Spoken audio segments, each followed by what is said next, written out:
ഓം ശണ്ടാകാരം ഭുജഗശേനം പത്മനാഭം സുരേശം വിശ്വാധാരം ഗഗനസദൃശം മേഘവർണം ശുഭാംഗം ലക്ഷ്മീകാന്തം കമലനയനം യോഗവേദ്ധ്യാനഗമ്യം വന്ദേ വിഷ്ണും ഭവേരം സർവലോകൈകനാഥം. നമോ ഭഗവതേ വാസുദേവായ. നമോ ഭഗവതേ വാസുദേവായ. ഓം ശ്രീകൃഷ്ണായ പരബ്രഹ്മണേ നമഃ. എല്ലാ സജ്ജനങ്ങൾക്കും ഗുരുവായൂരപ്പൻ്റെ നാമത്തിൽ സാഷ്ടാംഗ പ്രണാമം. ശ്രീകൃഷ്ണ ചരിതാമൃതത്തില് ശ്രീമദ് ഭാഗവത ഭഗവത്ഗീത നമ്മൾ 9ാമത്തെ ഭാഗമാണ് ഇന്ന് ചിന്തിക്കുന്നത്. നിമി രാജാവ് നവയോഗികളുമായിട്ടുള്ള സംവാദമാണ് ചിന്തിച്ചുകൊണ്ടിരിക്കുന്നത്. നിമി ചക്രവർത്തി വീണ്ടും മഹർഷിമാരോട് ചോദിച്ചു, നാരായണൻ എന്ന് പറയുന്ന ജഗത്തിന്റെ പരമകാരണമായിരിക്കുന്ന ബ്രഹ്മത്തെ ആണല്ലോ. ബ്രഹ്മജ്ഞാനികളായിരിക്കുന്ന അല്ലയോ ഭഗവാന്മാരെ, എന്താണ് ബ്രഹ്മത്തിന്റെ യഥാർത്ഥ സ്വരൂപം? നിങ്ങൾ എനിക്ക് അത് വിവരിച്ചു തന്നാലും എന്ന് നിമി ചക്രവർത്തി നവയോഗികളോട് ചോദിച്ചു. രാജാവിന്റെ ഈ ചോദ്യത്തിന് നവയോഗികളിൽ 5ാമനായിരിക്കുന്ന പിപ്പിലായനൻ എന്ന മുനിയാണ് ഉത്തരം പറയുന്നത്. അല്ലയോ രാജാവേ, ഈ ജഗത്തിന്റെ സ്ഥിതി, സൃഷ്ടി, പ്രളയം, അതായത് അവസ്ഥാത്രയം എന്നിവയ്ക്ക് കാരണവും എന്നാൽ ഒന്നിനും കാരണമല്ലാത്തതും സ്വപ്നം, ജാഗ്രത, സുഷുപ്തി എന്നീ അവസ്ഥകളിൽ ഉള്ളിലും പുറത്തും ബോധരൂപനായിട്ട് ഉന്മ അനുഭവിച്ച് വിളങ്ങുന്നതും യാതൊന്ന് ഉള്ളതുകൊണ്ടാണോ ദേഹം, ഇന്ദ്രിയങ്ങൾ, പ്രാണൻ, ഹൃദയം എന്നിവ ചേതനകളായിട്ട് സർവ വ്യാപാരങ്ങളിൽ ഏർപ്പെടുന്നതും, അതായത് സൃഷ്ടിയുടെ വ്യവഹാരത്തിൽ ഏർപ്പെടുന്നതും അതാണ് പ്രപഞ്ചത്തിന്റെ പരമകാരണമായിരിക്കുന്ന ബ്രഹ്മം എന്നറിയുക. അതായത് എന്താണ് ബ്രഹ്മം? നമ്മുടെ പ്രാണന്റെ പ്രാണനായിട്ട്, ജീവന്റെ ജീവനായിട്ട്, കണ്ണിന്റെ കണ്ണായിട്ട്, ചെവിയുടെ ചെവിയായിട്ട്, വാക്കിന്റെ വാക്കായിട്ട് നമ്മുടെ എല്ലാ ഇന്ദ്രിയ ശക്തികളും പ്രവർത്തിപ്പിക്കുന്നത് അനിതസാധാരണമായിരിക്കുന്ന ഒരു എനർജി ഉണ്ട്, ഒരു ശക്തി. ഈശ്വരൻ എന്ന് പറയുന്നത് ഒരു വ്യക്തിയല്ല, ഒരു ശക്തിയാണ്. ആ ശക്തിയാണ് ഇവിടെ ബ്രഹ്മം എന്ന് ഉദ്ദേശിക്കുന്നത്. ഇത് തന്നെയാണ് ഊർധ്വമൂലത്തിലിരിക്കുന്ന ആ ഒരു ശക്തി. അതിൽ നിന്നാണ് അചഞ്ചലമായിരിക്കുന്ന ബ്രഹ്മം ചലനാത്മകമാകുമ്പോഴാണ് സൃഷ്ടി ആരംഭിക്കുന്നത്. സൃഷ്ടി ആരംഭിച്ചാൽ പോലും അത് അവസ്ഥാത്രയത്തിന്റെ ഒരു പ്രോസസ്സാണ്. പ്രകൃതിയുടെ നിയമം അനുസരിച്ചുകൊണ്ട് സൃഷ്ടി ആരംഭിച്ചാൽ അത് ഉണ്ടാകുകയും പിന്നെ കുറച്ചു കാലം നിലനിൽക്കുകയും ഇല്ലാതെയാകുകയും, ഈ അവസ്ഥാത്രയം എന്ന് പറയുന്നത് ചലിച്ചുകൊണ്ടിരിക്കുന്ന ബ്രഹ്മത്തിന്റെ സാക്ഷാൽ സ്ഥൂലരൂപം സൂക്ഷ്മത്തിലേക്കും, സൂക്ഷ്മത്തിൽ നിന്ന് സ്ഥൂലത്തിലേക്കും ഇങ്ങനെ പോയിക്കൊണ്ടിരിക്കും. ഇതിന്റെ ഒരു പ്രോസസ്സാണ് നമ്മൾ ജാഗ്രത ആയിട്ടിരിക്കുന്നതും സ്വപ്നം കാണുന്നതും സുഷുപ്തിയിലേക്ക് പോകുന്നതും. ഇത് തന്നെ ദിവസവും നമ്മൾ ഉണർന്നെഴുന്നേൽക്കുന്നു, അത് ജാഗ്രത. ഉണർന്ന് പ്രവർത്തിക്കുക എന്ന് പറയുന്നത് ജാഗ്രത. ശരീരം ഉറങ്ങിയിരിക്കും, മനസ്സ് ഉണർന്നിരുന്നാൽ സ്വപ്നം കാണും. ഈ ശരീരവും മനസ്സും ഉറങ്ങിപ്പോയാൽ അത് സുഷുപ്തിയാവും. ഇത് തന്നെയാണ് സൃഷ്ടി, സ്ഥിതിയിൽ ലയത്തിന്റെ പ്രോസസ്സും. ഇതിനെ തിരിച്ചറിഞ്ഞാൽ ഈ 3 അവസ്ഥാത്രയം സംഭവിക്കുന്നതും കാരണം, ആദ്യ കാരണമായിരിക്കുന്ന ഏതൊരു ശക്തിയാണോ അതിനെയാണ് ബ്രഹ്മം എന്ന് പറയുന്നത്. ഏതോ ഒരു ശക്തിയുടെ ബലത്തിലാണ് ഈ അവസ്ഥാത്രയം, സൃഷ്ടി, സ്ഥിതി. നമ്മൾ ഇല്ലാതിരുന്നു, ഉണ്ടാകുന്നു, കുറച്ചു കാലം നിലനിൽക്കുന്നു, ഇല്ലാതെയാകുന്നു. അതേപോലെ തന്നെ ജാഗ്രത, സ്വപ്നം, സുഷുപ്തി, ഒരു ദിവസം തന്നെ ഈ 3 അവസ്ഥാത്രയം നമുക്ക് നിമിഷങ്ങളിൽ ചിലപ്പോൾ ഉണ്ടാവും. ചിലപ്പം ജാഗ്രത ആയിരിക്കുന്ന ആൾ പോലും ഇരിക്കുന്ന ഇരിപ്പിൽ തന്നെ സ്വപ്നം കാണും. ദിവാസ പരിസരബോധമൊന്നും ഇല്ലാതെ ഏതോ സ്വപ്ന ലോകത്തിലേക്ക് പോകും. അതേപോലെ ശരീരവും മനസ്സും ഇരിക്കുന്ന ഇരിപ്പിൽ നിമിഷാർത്ഥം, അരനിമിഷത്തേക്കായാലും ഉറങ്ങിപ്പോയാൽ അത് സൃഷ്ടിയാണ്. ഇതാണ് പ്രളയം, ലയം എന്ന് പറയുന്നത്. അപ്പൊ അതുകൊണ്ട് നമ്മളിൽ ഒരു വാക്ക് സൃഷ്ടിക്കപ്പെടുന്നു, അത് കുറച്ചു നേരം അന്തരീക്ഷത്തിൽ നമ്മുടെ വൈഖരി ശബ്ദത്തിലൂടെ പുറത്തു വരുന്നു, അത് നിലനിൽക്കുന്നു, അത് ഇല്ലാതെയാകുന്നു, ലയിച്ചില്ലാതെയാകുന്നു. അപ്പൊ ഈ അവസ്ഥാത്രയം എന്ന് പറയുന്നത് അനുനിമിഷം നമ്മുടെ ശരീരത്തിലും, നമ്മുടെ ശരീരത്തിന്റെ ചലനത്തിലും, വാക്കിലും, ഇന്ദ്രിയ ശക്തികളിലും ഒക്കെ സംഭവിച്ചുകൊണ്ടായിരിക്കുന്നത്. ഇതിന് ആദികാരണൻ എന്ന് പറയുന്നത്, ഇത് സൂര്യചന്ദ്രനാദികളും സസ്യലതാദികളിലും മനുഷ്യരിലും എല്ലാ ജീവപ്രാണികളിലും ഈ പ്രപഞ്ച സൃഷ്ടിയിൽ പെട്ടിട്ടുള്ള എല്ലാത്തിനും അവസ്ഥാത്രയം ബാധകമാണ്. ഇതിൻ്റെയൊക്കെ ആദി കാരണം ഒരേ ഒരു ശക്തി. ഏത് ശക്തിയാണോ പ്രവർത്തിക്കുന്നത് അതിനെയാണ് ബ്രഹ്മം എന്ന് പറയുന്നത്. അതാണ് പരമകാരണമായിരിക്കുന്ന ബ്രഹ്മം എന്ന് പറയുന്നത്. ഏത്? ജഗത്തിന്റെ സൃഷ്ടി പ്രളയങ്ങൾക്ക് ഏതാണോ കാരണം അത് എങ്ങനെ അറിയാൻ പറ്റും? അന്വയ വ്യതിരേക യുക്തി കൊണ്ട് അറിയാൻ പറ്റും എന്നാണ് പറയുന്നത്. ഈ കാര്യം ഭാഗവതം തന്നെ 2-ാം സ്കന്ധത്തിൽ 9-ാം അധ്യായത്തിൽ ചതുശ്ലോകി ഭാഗവതത്തിൽ 35-ാം പദ്യത്തിൽ വെളിപ്പെടുത്തിയിട്ടുണ്ട്. ഏതുണ്ടെങ്കിൽ സൃഷ്ടി സ്ഥിതി പ്രളയങ്ങൾ സാധ്യമാകും എന്ന് കണ്ടെത്തുന്നതാണ് അന്വയോക്തി. ഏതില്ലെങ്കിൽ സൃഷ്ടി സ്ഥിതി പ്രളയങ്ങൾ സാധ്യമാകില്ലെന്ന് കണ്ടുപിടിക്കുന്നതാണ് വ്യതിരേക ബുദ്ധി. അതായത് ഈശ്വരൻ ഉണ്ടെന്ന് കണ്ടുപിടിക്കുന്നത് അന്വയ ബുദ്ധി, അന്വയ യുക്തി. എന്നാൽ ഈശ്വരൻ ഇല്ലാതെ എങ്ങനെ പ്രവർത്തിക്കും എന്ന് കണ്ടുപിടിക്കാൻ സാധിച്ചാൽ അത് വ്യതിരേക യുക്തി. ഉണ്മയുടെ അനുഭവമുള്ള ബോധമുണ്ടെങ്കിൽ സൃഷ്ടിസ്ഥിതി പ്രളയങ്ങൾ സാധ്യമാകും. ബോധമില്ലെങ്കിൽ സാധ്യമാകുകയുമില്ല. അതുകൊണ്ട് ഞാനുണ്ടെന്നുള്ള ബോധം എന്നിലുള്ളത് കൊണ്ടാണ് ഞാൻ ഉണ്ടെന്നുള്ള ബോധം. ആ ബോധമാണ് യഥാർത്ഥത്തിൽ ബ്രഹ്മം എന്ന് അറിയണം. അതുകൊണ്ട് സൃഷ്ടിസ്ഥിതി പ്രളയരൂപമായിരിക്കുന്ന ജഗത്തിന്റെ പരമകാരണം ബോധമാണ്. മൺപാത്രങ്ങളും സ്വർണ്ണാഭരണങ്ങളും മറ്റുമാണ് അതിന് ദൃഷ്ടാന്തം. മണ്ണുണ്ടെങ്കിൽ മൺപാത്രങ്ങൾ ഉണ്ടാവുകയും നിലനിൽക്കുകയും ലയിക്കുകയും ചെയ്യും. മണ്ണില്ലെങ്കിൽ സാധ്യവുമല്ല. അതുകൊണ്ട് മൺപാത്രങ്ങളുടെ പരമകാരണം മണ്ണാണ്. അതേപോലെ സ്വർണ്ണാഭരണങ്ങളുടെ പരമകാരണം സ്വർണമാണ്. ആ സ്വർണം കൊണ്ട് വളയോ മാലയോ നമുക്ക് ഇഷ്ടമുള്ള ആഭരണങ്ങൾ ഉണ്ടാക്കിയാലും വിവിധ നാമരൂപങ്ങളിൽ പ്രകടമായാലും അത് സ്വർണം തന്നെയാണ്. സ്വർണമില്ലാതെ ആഭരണങ്ങൾ ഉണ്ടാവില്ല. കള്ളന്മാര് കക്കാൻ വരുമ്പം മാലയാണോ വളയാണോ എന്താഭരണമെന്ന് നോക്കിയിട്ടല്ലല്ലോ എടുത്തോണ്ട് പോവുക. അവര് സ്വർണം എന്നുള്ള ഒരൊറ്റ കാഴ്ചപ്പാടിലാണ് എടുക്കുക. അതേപോലെയാണ് ഈശ്വരന്റെ വിവിധ നാമരൂപങ്ങളിൽ പ്രകടമാകുന്നതൊക്കെ ഈശ്വരനാണ് എന്ന്, ബ്രഹ്മമാണ് എന്ന് അറിയുന്നതാണ് അന്വയുക്തി എന്നർത്ഥം. ഈ ബോധത്തെ പദ്യത്തിൽ സത്ത് എന്ന പദം കൊണ്ട് നിർദ്ദേശിച്ചിരിക്കുന്നു. സത്ത് എന്ന പദത്തിന് ഉണ്മ എന്നർത്ഥം. ഉണ്ട് എന്ന അനുഭവമാണ് ഉണ്മ എന്ന് പറയുന്നത്. അനുഭവമില്ലാത്തിടത്ത് ഉണ്മയുമില്ല. ഉണ്ട് എന്നുള്ള ഭാവം ഒരേ വസ്തു ബോധമാണ്. അതുകൊണ്ട് ബോധമാണ് സത്ത്. ബോധം എവിടെയൊക്കെയാണ് ഉണ്മ അനുഭവിക്കുന്നത്? സ്വപ്നത്തിലും ജാഗ്രത്തിലും സുഷുപ്തിയിലും ബോധം ഉള്ളിലും പുറത്തും ഉണ്മ അനുഭവിച്ചു വിളങ്ങുന്നു. ബോധം ഉള്ളിൽ പ്രപഞ്ചത്തെ സൃഷ്ടിച്ച് അനുഭവിക്കുന്ന അവസ്ഥയാണ് സ്വപ്നം എന്ന് പറയുന്നത്. ജ്ഞാനേന്ദ്രിയ ദ്വാര ബാഹ്യ പ്രപഞ്ചത്തെ അനുഭവിക്കുന്ന അവസ്ഥയാണ് ജാഗ്രത്. അതായത് നമ്മൾ ഉണർന്നിരിക്കുന്ന സമയം അഥവാ ഉണർവ് എന്ന് പറയും. പ്രപഞ്ച ദൃശ്യങ്ങളെല്ലാം അനുഭവിക്കുന്നു, ലയിച്ച് അനുഭവിക്കുന്നു. പ്രപഞ്ച ദൃശ്യങ്ങളെല്ലാം ലയിച്ച്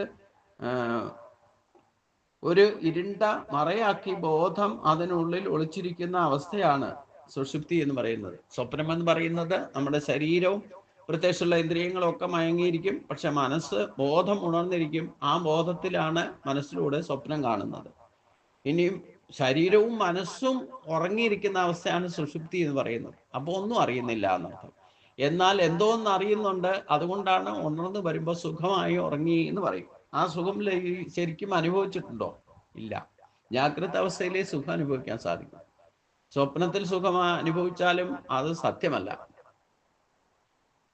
അതുകൊണ്ട് ജ്ഞാനേന്ദ്രിയങ്ങൾ ദ്വാര ബാഹ്യപ്രപഞ്ചത്തെ അനുഭവിക്കുന്ന അവസ്ഥയാണ് ജാഗ്രത് അഥവാ ഉണർവ് എന്ന് പറയുന്നത്. പ്രപഞ്ച ദൃശ്യങ്ങളെല്ലാം ലയിപ്പിച്ച് ഒരു ഇരുണ്ട മുറിയാക്കി ബോധം അതിനുള്ളിൽ ഒളിച്ചിരിക്കുന്ന അവസ്ഥയാണ് സുഷുപ്തി അഥവാ ഗാഢനിദ്ര എന്ന് പറയുന്നത്. ഈ 3 അവസ്ഥകളിലും ബോധം ഞാനുണ്ട് എന്നിങ്ങനെ ഉള്ളിൽ സ്വയം ഉണ്മ അനുഭവിച്ചുകൊണ്ട് വിളങ്ങുന്നു. ഗാഢനിദ്രയിലും സ്വയം ഉണ്മ അനുഭവിക്കുന്നു എന്നർത്ഥം. ഞാൻ ഉറക്കത്തിൽ സുഖരൂപനായിട്ട് നിലനിന്നിരുന്നു എന്നാണല്ലോ ഉണർന്നു വരുമ്പോൾ, അതായത് സുഖമായിട്ട് ഉറങ്ങി എന്ന് പറയുന്നത്. അനുഭവിക്കാത്തത് ഓർമ്മിക്കുക സാധ്യവുമല്ല. ഈ 3 അവസ്ഥകളിലും എങ്ങനെ അനുഭവിക്കുന്നു? സ്വയം ഉണ്മ അനുഭവിക്കവേ പുറമേ പല വിഷയങ്ങളെയും ഉള്ളതായിട്ട് അനുഭവിക്കുന്നു. ഗാഢനിദ്രയിൽ അജ്ഞാനം തന്നെ മൂടിയിരിക്കുന്നതായിട്ട് അനുഭവിക്കുന്നു. അതുകൊണ്ടാണ് ഉണർന്ന് വരുമ്പോൾ ഒന്നും അറിഞ്ഞില്ല എന്ന് ഓർമ്മിക്കുന്നത്. അറിഞ്ഞില്ല എന്നതാണ് അജ്ഞാന സ്വരൂപം. ഇങ്ങനെ ഉണ്മ അനുഭവിച്ച് വിളങ്ങുന്ന ബോധമാണ് സൃഷ്ടിസ്ഥിതി പ്രളയങ്ങൾക്ക് കാരണം. എന്തുകൊണ്ട്?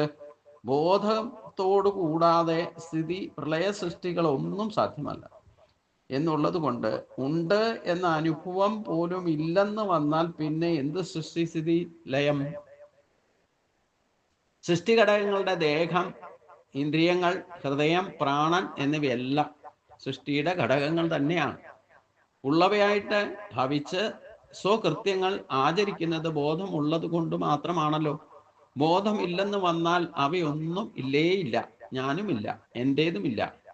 ഇല്ലാത്തവ പിന്നെ സ്വകൃത്യങ്ങൾ ആചരിക്കുക എന്നത് ഒരു പ്രശ്നവും ഉദിക്കുന്നതുമല്ല. അപ്പൊ ഞാനുണ്ട് ഉണ്ടെന്നുള്ള ബോധം, നമുക്ക് ബോധമുള്ളത് കൊണ്ടാണ് ഞാൻ ഉള്ളത്. എൻ്റെ ഈ ശരീരം എന്ന് പറയണമെങ്കിലും എനിക്ക് ഉള്ളിൽ പ്രവർത്തിക്കുന്ന ഒരു ബോധമുണ്ട്. ആ ബോധം തന്നെയാണ് ബ്രഹ്മം എന്ന് പറയുന്നത്. ഇങ്ങനെ സൃഷ്ടിസ്ഥിതി പ്രളയങ്ങൾക്കൊക്കെ ഹേതുവായ ബോധമാണ് ജഗത്തിന്റെ പരമകാരണം എന്ന് അനുഭവിച്ച് അറിയണം. എന്നാൽ ഈ ബോധം ഒന്നിനും കാരണം അല്ലെന്നുള്ളത് വാസ്തവം. എന്ന് വെച്ചാൽ ഏതില്ലെങ്കിൽ ഇതൊന്നും നടക്കില്ല, ഇതൊന്നുമില്ലെങ്കിലും അത് നിൽക്കുകയും ചെയ്യും. അതാണ് വാസ്തവം. അപ്പൊ അതുകൊണ്ട് അക്കാര്യമാണ് പദ്യത്തിൽ ആ ഹേതു എന്ന് പറഞ്ഞത് എന്ന പദം കൊണ്ട് വെളിപ്പെടുത്തുന്നത്. അതുകൊണ്ട് എന്തുകൊണ്ട് കാരണമല്ല? പരമകാരണമായത് കൊണ്ട് തന്നെ കാരണമല്ല.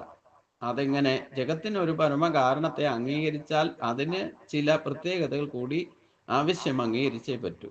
അത് മറ്റൊന്നിൽ നിന്നും ജനിച്ചതാകാൻ പറ്റില്ല. മറ്റൊന്നിൽ നിന്ന് ജനിച്ചതാണെന്ന് വന്നാൽ മറ്റൊന്നായി തീരും പരമകാരണം. അപ്പോൾ പരമകാരണം അജമായിരിക്കുന്നു. ജനിക്കാത്തത് മരിക്കുകയില്ല. ഒരേ നാണയത്തിന്റെ രണ്ട് വശങ്ങളാണ് ജനനവും മരണവും. അതുകൊണ്ട് പരമകാരണം അമരമായിരിക്കും. അജവും അമരവുമായിരിക്കുന്ന ഒന്നിന് ഇടയ്ക്ക് വന്ന് ചേരാൻ രൂപപരിണാമങ്ങൾക്കും ഒന്നും സാധ്യമല്ല. രൂപപരിണാമമൊക്കെ നിത്യേന ഉള്ള ജനന മരണങ്ങൾ തന്നെയാണ്. അതുകൊണ്ട് പരമകാരണം നിർവികാരമായേ പറ്റൂ. ഇങ്ങനെ അജവും അമരവും നിർവികാരവുമായിരിക്കുന്ന ഒരു പരമകാരണത്തിന് യഥാർത്ഥത്തിൽ ഒന്നും തന്നെ ജനിക്കുക സാധ്യമല്ല. പണ്ടേ ഉള്ളതിന് പിന്നെന്താ ജനിക്കാൻ?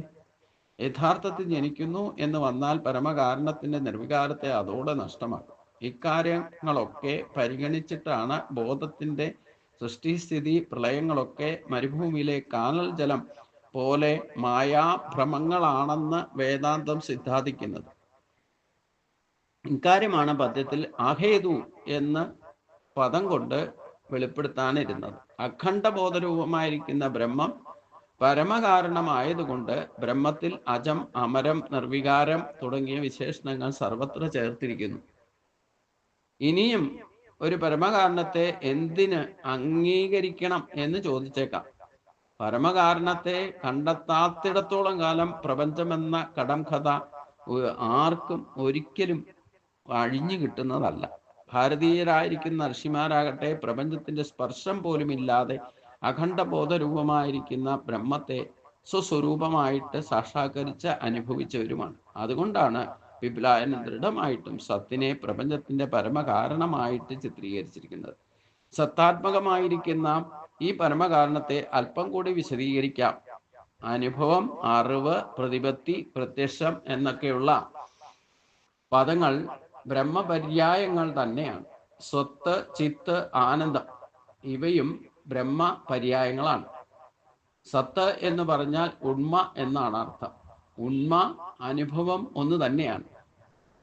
എന്താണോ പരമകാരണത്തെ അനുഭവിച്ചറിയുന്നത് അത് ഉണ്മ. ആ ഉണ്മ തന്നെയാണ് സത്ത്. അനുഭവിക്കാത്തിടത്ത് ഉണ്മ സാധ്യമല്ല, അനുഭവവുമില്ല. എല്ലാം ശൂന്യം എന്ന് ചിന്തിച്ചറിയേണ്ടതുമാണ്. ചിത്ത് എന്ന പദത്തിന് ബോധം എന്നാണ് അർത്ഥം. സങ്കല്പരഹിതമായിരിക്കുന്ന ശുദ്ധചിത്തത്തിന്റെ സ്വരൂപം ആനന്ദമാണത്രേ. അതുകൊണ്ട് ആനന്ദപ്രദവും ബ്രഹ്മപര്യായവും തന്നെ. ഉപനിഷത്തുക്കൾ ജ്ഞാനം, പ്രജ്ഞാനം, വിജ്ഞാനം ഇത്യാദി പദങ്ങളും ബ്രഹ്മപര്യായങ്ങളായിട്ട് ഉപയോഗിക്കുന്നുണ്ട്. ഈ നിലയിലെല്ലാം ബ്രഹ്മപദം വിചാരം ചെയ്ത് അറിയുമെങ്കിൽ ഇതിൽ കവിഞ്ഞൊരു ജഗൽ സത്യം ഇനി ആരും ഒരിക്കലും കണ്ടെത്താൻ പോകുന്നില്ലെന്ന് സംശയാതീതമായിട്ട് തെളിയിക്കപ്പെട്ടിട്ടുമുണ്ട്. അപ്പം ഈ പുസ്തകത്തിൽ എഴുതി വെച്ച ഈ വാക്കുകൾ കൊണ്ടൊന്നും നമുക്ക് സാക്ഷാത്കാരം സാധ്യമല്ല. പുസ്തകജ്ഞാനം നമുക്ക് മാർഗദർശനം നൽകുന്നേ ഉള്ളൂ. ഇത് സ്വയം അനുഭവിച്ചറിയണം. നമുക്ക് പരമകാരണമായിരിക്കുന്ന ഏതൊരു ശക്തി നമ്മുടെ ശരീരത്ത് അണുവിലും സചേതനമായിട്ട് പ്രവർത്തിക്കുന്നത് കൊണ്ടാണ് നമുക്ക് ചിന്തിക്കാനും പറയാനും പ്രവർത്തിക്കാനും സാധിക്കുന്നതും ഞാനുണ്ട് എന്ന ബോധത്തെ നിലനിർത്തുന്നു. ഇത് തന്നെയാണ് ഈ സൃഷ്ടിക്ക് കാരണമായിരിക്കുന്ന ഈ ജഗത്തിന്റെ പരമകാരണമായിരിക്കുന്നതും എന്ന സത്തിനെ നമ്മൾ അനുഭവിച്ചറിയുക തന്നെ വേണം. അതുകൊണ്ട് ഇത് സത്താണ്, ഇത് ഉണ്മയാണെന്നൊക്കെ പുസ്തകത്തിൽ എഴുതി വെച്ചേക്കണ ആ വാക്കുകളെ കൊണ്ട് നമുക്ക് അത് അനുഭവിക്കാൻ സാധ്യമല്ല. പക്ഷേ അത് അറിഞ്ഞിട്ട് നമ്മുടെ ചിന്തയിലും വാക്കിലും ആ പരമകാരണത്തെ, അതിൻ്റെ പ്രഭാവത്തെ നമ്മുടെ സ്വഭാവത്തിലൂടെ, നമ്മുടെ അനുഭവത്തിലൂടെ അനുഭവിച്ചറിയാൻ ശ്രമിക്കണം എന്നർത്ഥം. പിപ്പിലായൻ വീണ്ടും തുടർന്ന് പറഞ്ഞു, ഈ ബോധസത്യത്തെ മനസ്സിന് കണ്ടെത്താൻ കഴിയുന്നതല്ല. വാക്കിനോ കണ്ണിനോ ബുദ്ധിക്കോ പ്രാണനോ മറ്റിന്ദ്രിയങ്ങൾക്കോ കണ്ടെത്താൻ സാധ്യമല്ല. മനസ്സ്, വാക്ക തുടങ്ങിയവയെല്ലാം തീക്കുണ്ടത്തിൽ നിന്നും തീപ്പൊരികൾ നാലുപാടും ചിറന്നതുപോലെ അഖണ്ഡ ബോധത്തിൽ നിന്നും പാറിപ്പറക്കുന്ന കണികകളാണ്. തീപ്പൊരികൾക്ക് തീക്കുണ്ടത്തെ പ്രകാശിപ്പിക്കാനോ ദഹിപ്പിക്കാനോ സാധ്യമല്ലെന്ന് തീർച്ചയാണ്. അതേപോലെ ബോധത്തെ പ്രകാശിപ്പിക്കുവാൻ കഴിയുന്നതുമല്ല. എങ്കിലും തീപ്പൊരികൾ അവയുടെ ഉറവിടമായിരിക്കുന്ന തീക്കുണ്ടത്തെ വിളിച്ചറിയിക്കുന്നത് പോലെ മനസ്സ് തുടങ്ങിയവ അവയുടെ ഉറവിടമായ ബ്രഹ്മത്തെ വിളിച്ച് അറിയിക്കുന്നു എന്ന് കാണേണ്ടതാണ്. ബോധത്തിൽ ബോധത്തിൽ നിന്നല്ലാതെ മറ്റൊരിടത്ത് നിന്നും ഈ കണികകൾക്ക് പൊന്തി വരാനേ സാധ്യമല്ല. ശ്രുതി പോലും നേതി പ്രക്രിയയിലൂടെയാണ് തൻ്റെ ഉറവിടമായ ബ്രഹ്മത്തെ കാട്ടിത്തരാൻ ശ്രമിക്കുന്നത്. എല്ലാം അറിയുന്ന ബോധം തന്നിൽ നിന്ന് ഭിന്നമായിട്ട് എന്തൊക്കെ അറിയുന്നുണ്ടോ അവയെല്ലാം ഇതല്ല എന്ന് പറഞ്ഞ് പുറന്തള്ളുന്നു. ഇങ്ങനെ പുറന്തള്ളുന്ന പ്രക്രിയയാണ് നേതി എന്ന പ്രക്രിയ. താനല്ലാതെ എല്ലാം എപ്രകാരം പുറന്തള്ളപ്പെട്ടു കഴിയുമ്പോൾ അവയെ പുറന്തള്ളിയ ശുദ്ധബോധരൂപമായിരിക്കുന്ന താൻ അവശേഷിക്കും എന്ന നിശ്ചയമാണല്ലോ. തനിക്ക് പുറം കാണാൻ, തനിക്ക് പുറം തള്ളാൻ കഴിയാത്തതുപോലെ താൻ തന്നെയാണ് പരമസത്യം എന്ന് തെളിയുകയും ചെയ്യും. താനില്ലാതെ വന്നാൽ മറ്റുള്ളവയെ പറഞ്ഞു തള്ളാൻ പോലും സാധ്യമല്ല.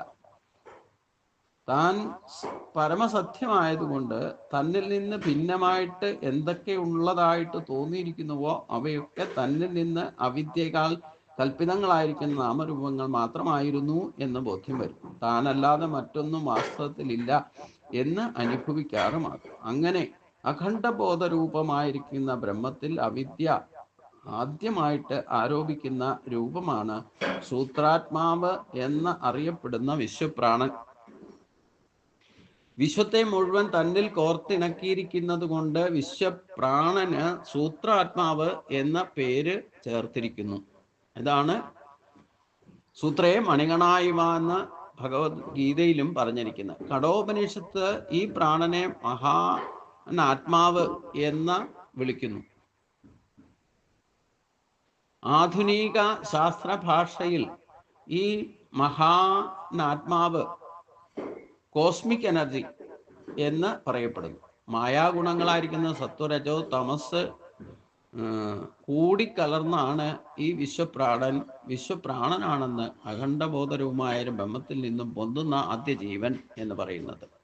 ദേവതാരൂപങ്ങൾ സുഖദുഃഖാദി ഫലങ്ങളാണ്. ഫല അനുഭവങ്ങൾ, കൊച്ചു ജീവ ജഡങ്ങൾ എന്ന വകഭേദങ്ങൾ എന്നിങ്ങനെ പ്രപഞ്ചമായിട്ട് കാണപ്പെടുന്ന എന്തിനേയും പ്രകാശിപ്പിക്കാനുള്ള ആ അനന്തശക്തിയോട് കൂടിയതാണ് ഈ വിശ്വപ്രാണൻ. ബ്രഹ്മം തന്നെ വിശ്വപ്രാണരൂപം കൈക്കൊണ്ട് പ്രകടമാകുന്നു. ഇത്തരം രൂപധാരണം കൊണ്ടും ബോധരൂപമായിരിക്കുന്ന ആത്മാവ് ജനിക്കുകയോ മരിക്കുകയോ ചെയ്യുന്നതല്ല, കൂടുകയോ കുറയുകയോ ചെയ്യുന്നതുമല്ല.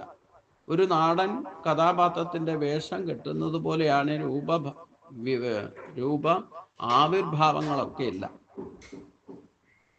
വേഷങ്ങൾക്ക് വന്നു ചേരുന്ന അവസ്ഥാഭേദങ്ങളെ ഒരു മാറ്റവുമില്ലാതെ അറിഞ്ഞുകൊണ്ട് വർത്തിക്കുന്ന ബോധം നേടാനാണ് ആത്മാവ്.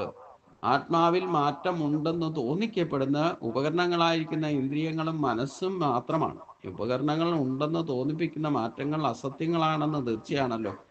എന്തുകൊണ്ട് ഉപകരണങ്ങൾ മാറിയാൽ അവ ഇല്ലാതാകും? എന്തുകൊണ്ട് കേവല അനുഭവ രൂപമാണ് ബോധം? മനസ്സും ഇന്ദ്രിയങ്ങളും ചേർന്ന് അതിൽ അസത്യങ്ങളായിരിക്കുന്ന ജഡരൂപ അനുഭവങ്ങളെ പ്രദർശിപ്പിക്കുന്നു. ഒരേ പ്രാണൻ വിവിധ ദേഹങ്ങളിൽ പലതരം പ്രാണന്മാരായിട്ട് അനുഭവപ്പെടുന്നത് പോലെ മുട്ട പൊട്ടി വിടരുന്ന പക്ഷികളും മറ്റും ഗർഭം ധരിച്ച് പിറക്കുന്ന മനുഷ്യരും മറ്റും മണ്ണ് കിളിർക്കുന്ന ചെടികളും വിയർപ്പിൽ നിന്നും മറ്റു രൂപം കൊള്ളുന്ന പേൻ മുതലായ ചെറുജീവികൾ, ഈ തരം 4 തരം ജീവികളാണ് ഇന്നും ലോകത്തിൽ വിവിധ രൂപം ധരിച്ച് കാണപ്പെടുന്നത്. ഇതാണ് 84 ലക്ഷം തരം ജീവജാലങ്ങളെ പറ്റി ശാസ്ത്രം പറയുന്നത്. 21 ലക്ഷത്തോളം പൊട്ടിമുളയ്ക്കുന്ന സസ്യലതാദികളുണ്ട്, ഇന്നും ലോകത്തുണ്ടെന്നർത്ഥം. പിന്നെ 21 ലക്ഷത്തോളം വേർപ്പിൽ മറ്റ് ജീവികളുടെയോ പ്രപഞ്ചത്തിലെ ജലാംശത്തിൽ നിന്ന് അല്ലെങ്കിൽ വിയർപ്പിൽ നിന്നുണ്ടാകുന്ന പ്രാണികൾ, മുട്ടയിൽ നിന്ന് വിടരുന്ന 21 ലക്ഷം, പ്രസവിച്ചുണ്ടാകുന്ന 21 ലക്ഷം, ഇതെല്ലാം കൂടെ ചേർത്തിട്ട് 4 തരത്തിലുള്ള ജീവജാലങ്ങളെ എല്ലാം കൂടെ ചേർത്തിട്ടാണ് 84 ലക്ഷം തരം ജീവജാലങ്ങൾ എന്ന് പറയുന്നത്. അതെല്ലാം 4 തരം ജീവികൾ ലോകത്ത് വിവിധ രൂപം ധരിച്ച് കാണപ്പെടുന്നു, വിവിധ നാമത്തിൽ അറിയപ്പെടുന്നു. ഇവയിലൊക്കെ ഒരേ പ്രാണൻ തന്നെ കടന്ന് നിന്ന് രൂപങ്ങളെ പ്രദർശിപ്പിക്കുന്നു. അതാണ് സർവസ്യജാഹം ഹൃദി സന്നിവിഷ്ടോ എന്ന് പറയുന്നത്. സർവ്വജീവപ്രാണികളിലും വർത്തിക്കുന്ന ജീവൻ ഞാൻ തന്നെയാണെന്ന് ഭഗവാൻ പറഞ്ഞിട്ടുണ്ട്. അതാണ് നിങ്ങൾക്ക് ഓർമ്മയും അറിവയും എല്ലാ ജീവജാലങ്ങൾക്കും ഒരു പയർ വിത്തിട്ടാൽ പോലും അത് വളർന്നിട്ട് എന്താകണം എന്നുള്ള അറിവ് ആ പയർ വിത്തിലുണ്ടല്ലോ. അത് കടുകുമണി പോലും ഉണ്ട്. അപ്പൊ അതുകൊണ്ട് വൃഷപ്രാണൻ എന്നൊക്കെ വേർതിരിച്ച് ഈ മനുഷ്യപ്രാണൻ, മൃഗപ്രാണൻ, വൃഷപ്രാണൻ, സസ്യലതാദികൾ എന്നൊക്കെ വേർതിരിച്ച് വ്യവഹാരത്തിൽ ഉപയോഗിക്കാറുണ്ടെങ്കിലും സത്യത്തിൽ അതിലൊക്കെ ഇവിടെയൊക്കെ പ്രാണൻ ഒന്നാണെന്നുള്ള കാര്യം തീർച്ചയാണ്. ഇങ്ങനെ പ്രാണൻ ഏതൊക്കെ രൂപങ്ങളിൽ, നാമരൂപങ്ങളിൽ ധരിക്കുന്നുവോ ഇല്ലെങ്കിൽ കാണപ്പെടുന്നുവോ അവയെല്ലാം ഒരു മാറ്റവും ഇല്ലാതെ ജീവബോധത്തെ പിന്തുടർന്നാണ് കാണാൻ കഴിയുന്നതും. ഇങ്ങനെ ജീവബോധമില്ലയോ ഈ പറയുന്ന പ്രാണനും ജീവികളും ഒന്നും നമുക്ക് അറിയാൻ സാധ്യമല്ല. അങ്ങനെ ജീവബോധത്തിന് ഒരിടത്തും മാറ്റം സംഭവിക്കുന്നില്ല. ഉണർവിലും സ്വപ്നത്തിലും സുഷുപ്തിയിലും ഉറക്കത്തിലും ഉണർന്നിരിപ്പിലും ഒന്നും ആ ബോധത്തിന് യാതൊരു മാറ്റവും സംഭവിക്കുന്നില്ല. ഈ മാറ്റമില്ലാതെ എന്ത് പരമകാരണമായിട്ട് ഉണ്ടാകുന്ന അനുഭവത്തെയാണ് ബ്രഹ്മം എന്ന് സാക്ഷാത്കരിക്കേണ്ടത്. ഞാൻ എന്നിങ്ങനെ പൊന്തിമറയുന്ന ജീവബോധങ്ങൾ എങ്ങും നിറഞ്ഞു നിൽക്കുന്ന അഖണ്ഡബോധരൂപമായിരിക്കുന്ന ബ്രഹ്മത്തിൽ അവിദ്യ ആരോപിക്കുന്ന മുളപ്പൂക്കളാണ്. ഇക്കാര്യം അനാദികാലം മുതൽ തത്വദർശികൾ അനുഭവിച്ചു പോരുന്ന വസ്തുതയുമാണ്. ധൈര്യമുണ്ടെങ്കിൽ ഇന്നും ആർക്കും അനുഭവിച്ച് നോക്കാവുന്നതുമാണ്. ഈ ബോധരൂപത്തെ നമുക്ക് അനുഭവിച്ചറിയണം, ബ്രഹ്മത്തെ അനുഭവിച്ചറിയാം. സാധാരണ സാക്ഷാത്കാരം എന്ന് പറയുന്നത് ഈശ്വരശക്തിയെ നമ്മൾ പുറത്ത് തേടി നടന്നിട്ട് കാര്യമൊന്നുമില്ല. നമ്മുടെ ഉള്ളിൽ തന്നെ ഉള്ള ശക്തിയെ അനുഭവിച്ചറിഞ്ഞാലേ പുറത്ത് നമുക്ക് കാണാൻ സാധിക്കുള്ളൂ. അതുകൊണ്ട് ഇത്രയും പറഞ്ഞുകൊണ്ട് പിപ്പിലായൻ ബോധരൂപത്തെ പറ്റി പറഞ്ഞുകൊണ്ട് വിരമിച്ചു. നിമി ചക്രവർത്തി വീണ്ടും ചോദിച്ചു, കർമ്മയോഗം പുരുഷനെ ചിത്ത മലങ്ങളെ അകറ്റി ശുദ്ധീകരിക്കുമെന്നാണല്ലോ പ്രസിദ്ധി. ഒരു കർമ്മയോഗിക്ക് ചിത്തവാസനകളെ പറ്റി നൈഷ്കർമ്മ്യം എന്ന് ബ്രഹ്മാനുഭൂതി നേടാൻ കഴിയുമെന്ന് കേട്ടിട്ടുണ്ട്. അതായത് നൈഷ്കർമ്മസിദ്ധി എന്ന് പറയുന്നത് ബ്രഹ്മ സാക്ഷാത്കാരമാണ്. നിഷ്കാമകർമ്മം ചെയ്യുന്നവർക്കുള്ള ഏറ്റവും വലിയ ഫലം എന്താന്ന് ചോദിച്ചു കഴിഞ്ഞാൽ ഈശ്വര സാക്ഷാത്കാരമാണ് സാധിക്കുക, അഥവാ ബ്രഹ്മ സാക്ഷാത്കാരം. അപ്പൊ അതുകൊണ്ട് കർമ്മയോഗത്തെ പറ്റി, അതുകൊണ്ട് കർമ്മയോഗം പുരുഷനെ ചിത്ത മലങ്ങളെ മാറ്റി കർമ്മശുദ്ധി വന്നാൽ കർമ്മബന്ധനങ്ങളും ഒഴിവാകും. അതുകൊണ്ട് കർമ്മയോഗി ചിത്തവാസനകളെ പറ്റി കർമ്മ്യം എന്ന ബ്രഹ്മാനുഭൂതി നേടാൻ കഴിയുമെന്ന് കേട്ടിട്ടുണ്ട്. അതെങ്ങനെയാണ്? ചക്രവർത്തിയുടെ ഈ 6ാമത്തെ ചോദ്യത്തിന് നവയോഗികളിൽ 6ാമനായിരിക്കുന്ന ആവിർഹോത്തൻ എന്ന മുനിയാണ് മറുപടി നൽകുന്നത്. നിമി ചക്രവർത്തി ഒരു കാര്യം കൂടി അറിയാൻ ആഗ്രഹിച്ചു. ഇതേ ചോദ്യം അച്ഛനായിരിക്കുന്ന ഇഷാകുവിന്റെ മുൻപിൽ വെച്ച് ബ്രഹ്മപുത്രന്മാരായിരിക്കുന്ന സനകാദി മഹർഷിമാരോട് ഞാൻ ചോദിച്ചിട്ടുണ്ട്. പക്ഷേ സനകാദി മുനിമാർ ഉത്തരം പറഞ്ഞതേയില്ല. എന്താണ് ഇതിന് കാരണം? ആവിർഹോത്തൻ അറിയിച്ചു. കർമ്മമില്ലാതെ ബ്രഹ്മം, വിശുദ്ധ കർമ്മം ഇവയൊക്കെ വേദ വിഷയങ്ങളാണ്, ലൗകിക വിഷയങ്ങളല്ല. വേദങ്ങളിലെ വേർതിരിവ് പലപ്പോഴും വ്യക്തമായി പിടികിട്ടുന്നില്ല. അതുകൊണ്ടാണ് കുട്ടിയായിരുന്ന അങ്ങയ്ക്ക് സനകാദി മുനികൾ അത് ഉപദേശിക്കാതിരുന്നത്. വേദത്തിലെ കർമ്മകാണ്ഡ ഭാഗം പരോക്ഷ വിവരണമാണ്. കാര്യം മറച്ചു വെച്ചുകൊണ്ട് മറ്റൊരു വിധത്തിൽ അത് നടപ്പാക്കാനുള്ള വിവരണമാണ് പരോക്ഷ വിവരണം എന്ന് പറയുന്നത്. അതുകൊണ്ടാണ് വേദ വൈദിക കർമ്മങ്ങളെ കൂടി അതിക്രമിക്കണം യഥാർത്ഥത്തിൽ ബ്രഹ്മസാക്ഷാത്കാരൻ അഥവാ ഈശ്വര സാക്ഷാത്കാരൻ ഉദ്ദേശിക്കുന്ന ആളെ ഈ വേദവൈദിക കർമ്മങ്ങളെ കൂടി അതിക്രമിക്കണം എന്ന് ഭഗവാൻ എടുത്തു പറയാൻ കാരണം എന്താ? ഈ വേദ കാണ്ഡത്തിലെ കർമ്മം പറയുന്നതൊക്കെ അതൊക്കെ ഫലേച്ഛയോടുകൂടി ഫല പൂർത്തീകരണത്തിന് വേണ്ടിയിട്ട് ചെയ്യേണ്ട യജ്ഞങ്ങളും യാഗങ്ങളും പൂജകളും ഒക്കെയാണ് വേദത്തിൽ പറയുന്നത്. അതുകൊണ്ട് അതിൽ കുടുങ്ങിക്കഴിഞ്ഞാൽ പുണ്യകർമ്മങ്ങളുടെ പിന്നാലെ പോയിട്ട് അത് ബന്ധനമായിട്ട് തീരാൻ സാധ്യതയുണ്ട്. അതുകൊണ്ട് വേദവൈദിക കർമ്മങ്ങൾ, ബ്രഹ്മസാക്ഷാത്കാരം നേടാൻ ആഗ്രഹിക്കുന്നവർ വേദവൈദിക കർമ്മങ്ങളിൽ നിന്നും അതിക്രമിക്കണമെന്ന് പറയുന്നത്. കാരണം പരോക്ഷമായിട്ടാണ് വേദത്തിൽ ഈശ്വര സാന്നിധ്യത്തെ പറയുന്നത് എന്നർത്ഥം. അതായത് പ്രയോമാർഗമാണ് വേദവൈദിക കർമ്മങ്ങളിൽ നിന്ന് കിട്ടുക, ശ്രേയോമാർഗം കിട്ടില്ല എന്നർത്ഥം. അതിന് പരമമായ ജ്ഞാനം നമുക്ക് ലഭിച്ചാൽ തന്നെ അതും അറിയാൻ കൊണ്ട് കുട്ടിയായിരുന്ന അങ്ങയ്ക്ക് സനകാദി മുനികൾ അന്ന് അത് പറഞ്ഞു തരാതിരുന്നത് അതുകൊണ്ടാണ്. കാരണം അത് മനസ്സിലാക്കാനുള്ള അന്നത്തെ അങ്ങയുടെ ബുദ്ധിക്ക് ശ്രേഷ്ഠതയില്ല. വേദത്തിലെ കർമ്മകാണ്ഡ ഭാഗം പരോക്ഷ വിവരണമാണ്. അത് മറച്ചു വെച്ചുകൊണ്ടാണ് മറ്റൊരു വിധത്തിൽ അത് നടപ്പാക്കാനുള്ള വിവരണമാണ് പരോക്ഷ വിവരണം എന്ന് പറയുന്നത്. കർമ്മത്തിൽ നിന്ന് രക്ഷ നേടാനുള്ള കർമ്മം അനുഷ്ഠിക്കാൻ വേദങ്ങൾ ആവശ്യപ്പെടുന്നത്. ഇതെങ്ങനെ അറിയാം? കർമ്മരഹിതമായ ബ്രഹ്മത്തെ പ്രാപിക്കലാണ് പരമലക്ഷ്യം എന്നല്ലേ വേദം ആത്യന്തികമായിട്ട് അനുശാസിക്കുന്നത്? കയ്പുള്ള മരുന്ന് കഴിക്കാൻ മടിക്കുന്ന കുട്ടിക്ക് ആദ്യം പഞ്ചസാര കൊടുത്ത് പ്രലോഭിക്കുന്നതിന് തുല്യമാണ്. ഇതാണ് പരോക്ഷവാദം എന്ന് പറയുന്നത്. അതായത് ഫലേച്ഛയില്ലാതെ കർമ്മം ചെയ്താൽ ബ്രഹ്മസാക്ഷാത്കാരം നേടാം. പക്ഷേ ഈ ഫലം ഇച്ഛയോടുകൂടി ചെയ്തിട്ട് അതിൽ നിന്നുണ്ടാകുന്ന തിക്ത അനുഭവങ്ങൾ ഉണ്ടാകുമ്പം ഇത് ശാശ്വതമല്ല എന്ന് എപ്പോൾ ബോധ്യം വരുന്നോ അപ്പോൾ മാത്രമേ ഇതിനപ്പുറമുള്ളതിനെ പറ്റി നമ്മൾ അന്വേഷിക്കുള്ളൂ എന്നർത്ഥം.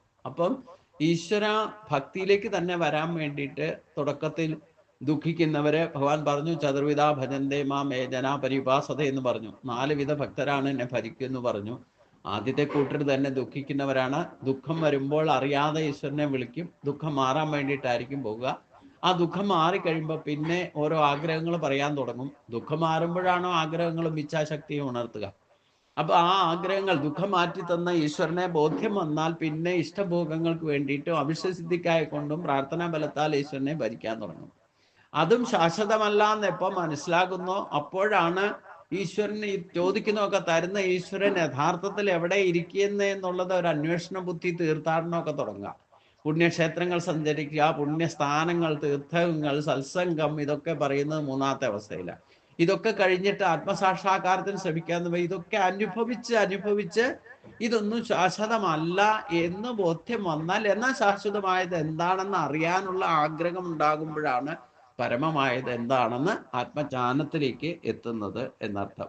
അപ്പൊ ഇന്ദ്രിയങ്ങൾ ഈ പറഞ്ഞതോ ഈ പരോക്ഷവാദം കൊണ്ട് ഇന്ദ്രിയങ്ങൾ അനുസരിക്കുന്നില്ലെന്ന് വന്നാൽ വിരുദ്ധ കർമ്മങ്ങളെ കുറിച്ച് പതിക്കാനിട വരും. അതുകൊണ്ടാണ് വേദങ്ങൾ കർമാനുഷ്ഠാനത്തിന് നിയമങ്ങൾ പ്രഖ്യാപിച്ചിരിക്കുന്നത്. വേദം അനുശാസിക്കുന്നത് പോലെ ഈശ്വരാർപ്പണ ബുദ്ധിയോടെ നിസ്സംഗനായിക്കൊണ്ട് ഒരുവൻ കർമ്മങ്ങളിൽ ഏർപ്പെടുമെങ്കിൽ ആചിരേണ കർമ്മ മോചന രൂപമായിരിക്കുന്ന നൈഷ്കർമ്മസിദ്ധിയിലേക്ക് അയാൾ എത്തിച്ചേരാൻ കഴിയും. നൈഷ്കർമ്മസിദ്ധി തന്നെയാണ് ബ്രഹ്മപ്രാപ്തിക്ക് ഉപോത്ബലമായിട്ടിരിക്കുന്നത്. അതുകൊണ്ട് വസ്തുത ഇതാണെങ്കിൽ വേദത്തിൽ കർമാനുഷ്ഠാനത്തിന് സ്വർഗാദി ഫലങ്ങൾ അഥവാ പുണ്യഫലങ്ങൾ നിർദ്ദേശിച്ചിരിക്കുന്നതോ തൽക്കാലം ഈശ്വരാർപ്പണമായിട്ട് കർമ്മം അനുഷ്ഠിക്കാനുള്ള പ്രേരണ നൽകാൻ വേണ്ടിയിട്ടാണ് ഇങ്ങനെ പുണ്യകർമ്മങ്ങളുടെ ഫലപ്രാപ്തിയെ പറ്റി പറയുന്നത്. ഗുരുവിൽ നിന്ന് വേദസാരം ഗ്രഹിച്ച് ഈശ്വര പൂജയ്ക്കായിട്ട് കർമ്മം ചെയ്യുന്ന ഇയാൾക്ക് ഭഗവത് അനുഗ്രഹത്തിന് വഴി തെളിഞ്ഞു കിട്ടും. അയാൾ സ്വകർമ്മങ്ങളിലൂടെ സ്വഗുണമോ നിർഗുണമോ ആയ ഉപാസന കൊണ്ട് ചിത്തം ശുദ്ധീകരിക്കുന്നു. അർച്ചന കൊണ്ട്, മന്ത്രജപം കൊണ്ടും, നാമസങ്കീർത്തനം കൊണ്ടും, മറ്റ് പൂജാ വിധാനങ്ങൾ കൊണ്ടും അയാളുടെ ചിത്തം ക്രമേണ ഈശ്വര പ്രതിഷ്ഠിതമായി തീരും. അതുകൊണ്ടാണ് ഫലേച്ഛോട് ആണെങ്കിലും ഈശ്വരൻ, ഫലേച്ഛോട് കൂടിയാണെങ്കിലും ഈശ്വരനെ ഭജിക്കാനുള്ള മനസ്സുണ്ടാകണമെങ്കിൽ അത് തന്നെ ഒരു നിഷ്ഠയായിട്ട് മാറണം. ഭക്തിയിലേക്ക് വരാനുള്ള ഒരു ഇല്ലെങ്കിൽ ചോദിക്കുന്നതൊക്കെ കിട്ടുമ്പോഴാണ് നമുക്ക് ദൃഢഭക്തി ഉണ്ടാകുക എന്നർത്ഥം. അതുകൊണ്ട് തുടക്കക്കാർക്ക് ഈ ഫലേച്ഛോട് കൂടിയാണെങ്കിലും പുണ്യകർമ്മ ഫലത്തിന് വേണ്ടിയിട്ടായാലും അവിശ്വസിദ്ധിക്കായിക്കൊണ്ടും ഈശ്വരനെ ഭജിക്കാൻ തുടങ്ങാം. അത് വേദവൈദ്യ മാർഗങ്ങളിലാകാം. പക്ഷെ ആ കർമ്മകാണ്ഡത്തിൽ അവിടെ തന്നെ കുടുങ്ങിയാൽ അതൊക്കെ പ്രേയസായിരിക്കും. കാരണം എന്തൊക്കെ ഇഷ്ടഭോഗങ്ങൾ ചോദിച്ചു വാങ്ങിയാലും അത് യഥാർത്ഥ ഭക്തിയോടുകൂടി അർപ്പണബോധത്തോടെയാണ് ചോദിക്കുന്നതെങ്കിൽ അതൊക്കെ ഇച്ഛിക്കുന്നതൊക്കെ സാധിക്കും. പക്ഷെ അതൊന്നും ശാശ്വതമല്ല എന്ന അനുഭവത്തിൽ നിന്ന് എന്ന് മനസ്സിലാക്കുന്നോ അപ്പോഴാണ് യഥാർത്ഥത്തിലുള്ള ഈശ്വരഭക്തനായിട്ട് മാറുക എന്നർത്ഥം.